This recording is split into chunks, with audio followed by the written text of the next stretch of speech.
So it's a new year, and what are your new goals for 2025? Now, before we talk about possible goals for 2025, it always helps to reflect a little bit on the previous year. How did your 2024 go? Mine did not go well at all. I never did a race. The first race I wanted to do, I got sick the day before. Another race, I had a travel conflict come up. And then the third race I was hoping to do, I just couldn't get trained.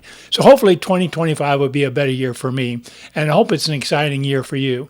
Hi, I'm Ralph, the Ageless Runner. I'm all about helping you have a fun, safe, and healthy running life. And if you're new here, please consider subscribing. Thank you so much. So I thought I would share some ideas of some goals and some resolutions that maybe you could think of and do for your 2025.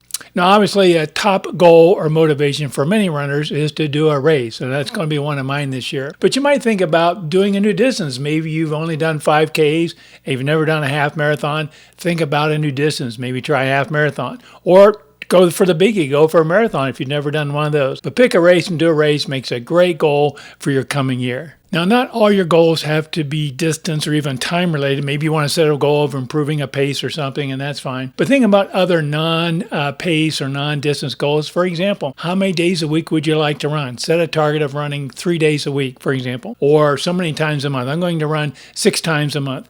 Whatever you want to do, set that. That helps with your consistency and helps you give you a feeling of accomplishment. Now, another non-distance or time-based is to work on, for example, your form. Concentrate on your training form. Go watch a couple good videos on proper posture, how to hold your arms and hold your body. Work on that and make that an objective for this year of improving your running form or your running posture. Now, another one that I hope to do this year is to run in different locations.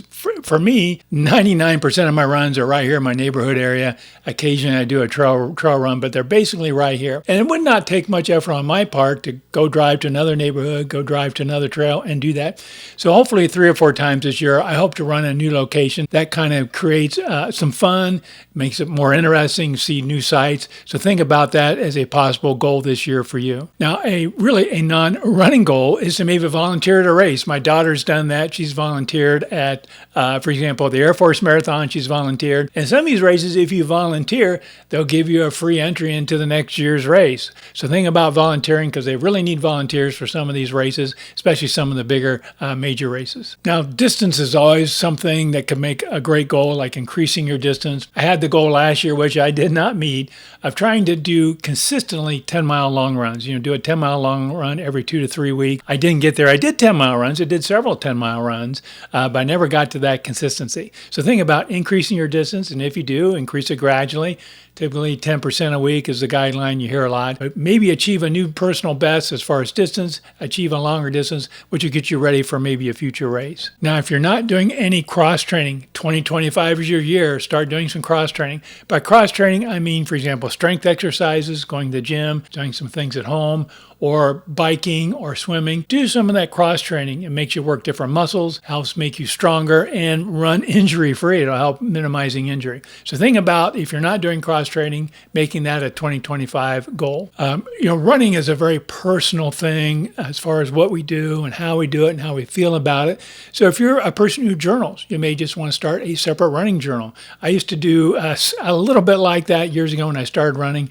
I would keep track of my miles and what I did and where I went and things like that. Maybe a few comments about the run. So keeping a journal of your runs gives you a history, allows you to go back later and maybe relive some of those fun and wonderful moments of your running. So think about starting a journal in 2025. So I hope some of these suggestions spark some ideas for you. It doesn't always have to be about distance, doesn't always have to be about time. It can be, but there are certainly some great alternatives to enhance your running life and make 2025 a great running year. So thank you so much for watching. I hope you enjoyed this video.